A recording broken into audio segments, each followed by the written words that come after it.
माझिया प्रियाला प्रीत कळेना. मी जेलमध्ये कधी गेलेच नव्हते.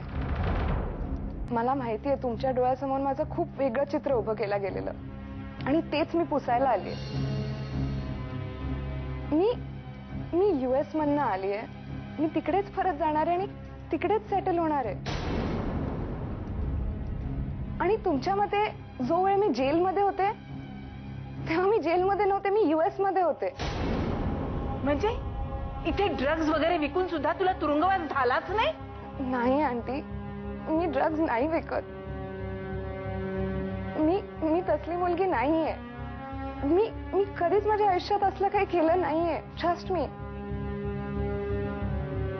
आंटी, ते काय ऍक्च्युली मला या घरात येऊन राहायचं होतं.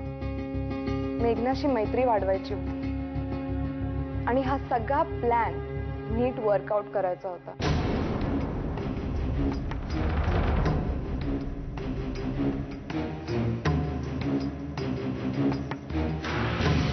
सगळ्यातला माझा रोल संपला की मी इथनं निघून जायचं होतं.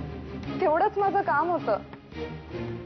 आणि हा प्लॅन एका विशिष्ट कारणासाठी आखला गेला होता, ज्यात एक मिनिट,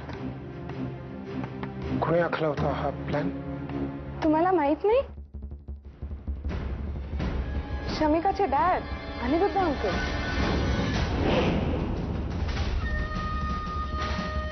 पण तिचे वडील असं का करतील? आजी, त्यांना अभिजितची टेस्ट, त्याची परीक्षा घ्यायची होती. तू सांगितलंस, आम्ही ऐकलं. तू जाऊ शकतेस आताचा. अभि, शमी. अच्छा अंकल. आंटी, प्लीज माझ्यावरती राग धरू नका. थांब शमिका, खबरदार पुढे पाऊल टाकशील तर. अगं आत तर येऊ दे ना. आत येण्याचा प्रश्नच येत नाहीये.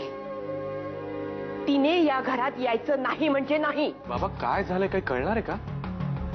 तुझी आजी म्हणते ते अक्षर नक्षर खरं आहे. आपल्या घराच्या बाबतीत मागे जे प्रकरण झालं होतं ते सगळं शमिकाच्या वडिलांनी घडून आणलं होतं. आता नम्रता आली ती तेव्हा तिने सगळी कबुली दिली. तिने सांगितलं की ती त्या खेळातलं एक छोटस प्याद होती आणि तो सगळा प्लॅन अनिरुद्ध राजेने घडून आणला होता. तुम्ही काळजी करू नका, त्या सगळ्याचं मी बघते. हो, फक्त मी जे सांगितलंय ते तुम्ही नीट लक्षात ठेवा. I talk to you later. Thank you. Finally, अगदी फायनली दिवाळी साजरी करण्याची वेळ आली आहे. त्यानंतरचा तो 5 कोटीचा 1 कोटीचा घोळ आणि ते पैसे परत करण्यासाठी तू जीवाचं रान केलंस. ते पैसे तुझ्याकडून पळवून नेले, भाडोत्री गुंड घालून. तो सुद्धा अनिरुद्ध राजेंचा प्लॅन होता. हा सगळा अनिरुद्ध राजेंचा प्लॅन होता. प्लॅन. कारण कोणाला तरी कोणाची तरी परीक्षा घ्यायची होती म्हणून. हे सगळं घडत असताना माणसं आतून कशी तिळ तुटतात हे त्यांना काय माहित रे. मी जरा कुठे कठोर वागले तर तुमचा जीव वर खाली होत होता ना. अरे हिच्या वडिलांनी तर आपलं आयुष्य टांगणीला लावलं रे. आजी, एवढा विश्वास आहे ना तुझा, एवढा विश्वास आहे ना तुझा तुझ्या वडिलांवर, तर बोलाव त्यांना इथे, बोलाव त्यांना.